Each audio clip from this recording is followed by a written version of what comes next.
and gentlemen, the President of the United States of America and the President of the Russian Federation.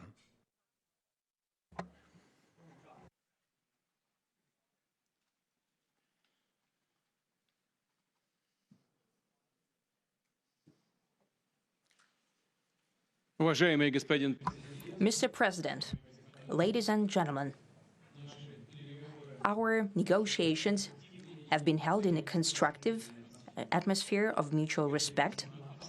We have very thorough negotiations that were quite useful. I would like to thank once again my American counterpart for the proposal to travel out here to Alaska.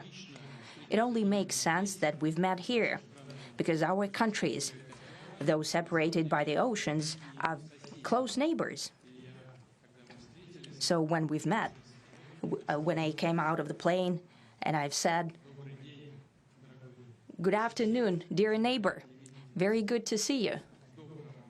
In good health and to see you alive." I think that is very neighborly. And I think that's some kind words that we can say to each other. We're separated by the Strait of Bering, though there are 2 islands only between the Russian island and the U.S. island. They're only 4 kilometers apart. We're close neighbors, and it's a fact. It's also important that Alaska has to do with our common heritage, common history between Russia and the U.S., and many positive events have to do with that territory. Still, there is tremendous cultural heritage back from the Russian America. For example, Orthodox churches and a lot of more than 700 geographical names of Russian origin. During the Second World War, it was here in Alaska that was the origin of the legendary air bridge for the supply of military aircraft and other equipment under the Lend-Lease program.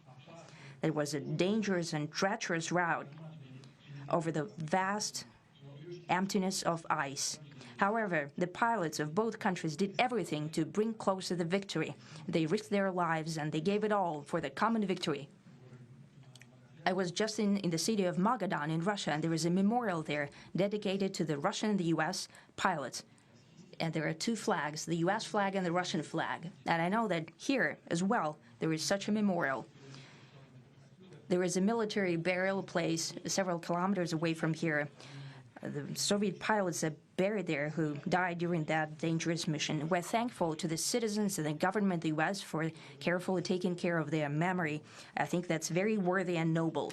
We'll always remember other historical examples when our countries defeated common enemies together in the spirit of battle camaraderie and allyship that supported each other and facilitated each other.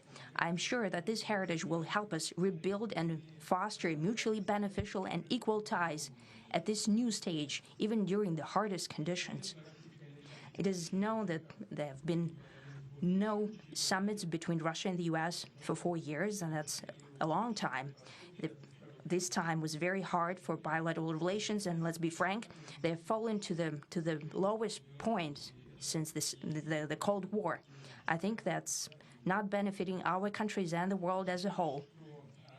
It is apparent that sooner or later we had to amend the situation to move on from the confrontation to dialogue. And in this case, a personal meeting between the heads of state has been long overdue, naturally under the condition of serious and painstaking work, and this work has been done in general.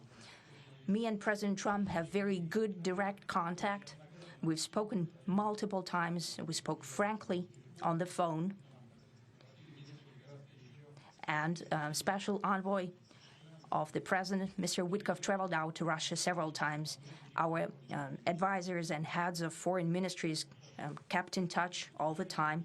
And you know fully well that one of the central issues was the situation around Ukraine. We see the strive of the administration and President Trump personally to help facilitate the resolution of the Ukrainian conflict. And his strive to get to the crux of the matter, to understand this history, is precious.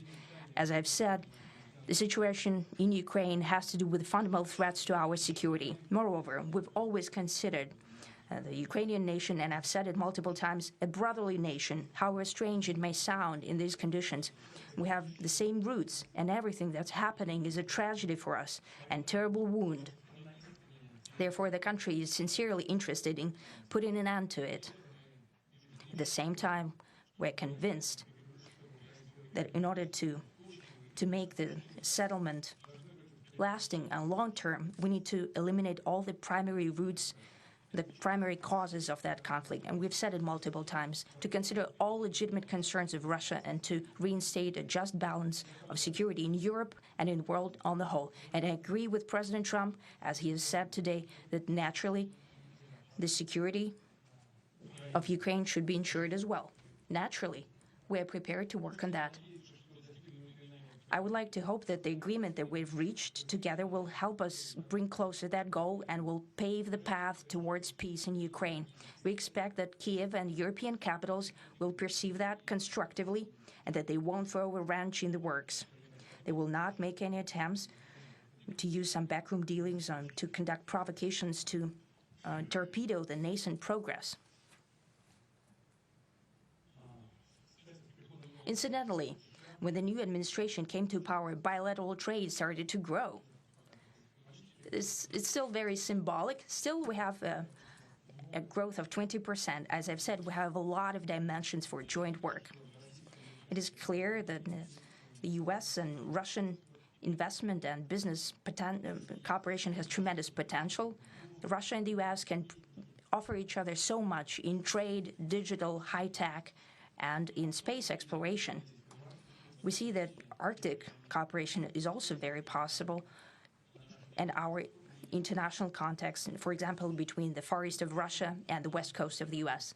Overall, it's very important for our countries to turn the page, to go back to cooperation. It is symbolic that not far away from here, at the border between Russia and the U.S., there was a so-called international date line. I think you can step over, literally, from yesterday into tomorrow. And I hope we'll succeed in that, in political sphere. I would like to thank President Trump for our joint work, for the well-wishing and trustworthy tone of our conversation. It's important that both sides are result-oriented, and we see that the President of the U.S. has a very clear idea of what he would like to achieve. He sincerely cares about prosperity of his nation. Still, he understands that Russia has its own national interests. I expect that today's agreements will be the starting point, not only for the solution of the Ukrainian issue, but also will help us bring back businesslike and pragmatic relations between Russia and the U.S. And in the end, I would like to add one more thing.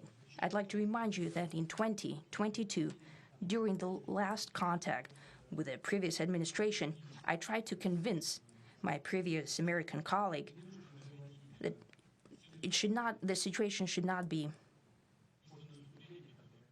brought to the point of no return when it would come to hostilities. And I said it quite directly back then, that it's a big mistake. Today, when President Trump saying that if he was the president back then, there will be no war. And I'm quite sure that it would indeed be so. I can confirm that. I think that overall, me and President Trump have built a very good, businesslike, and trustworthy contact. And I have every reason to believe that moving down this path, we can come, and the sooner the better, to the end of the conflict in Ukraine. Thank you. Thank you.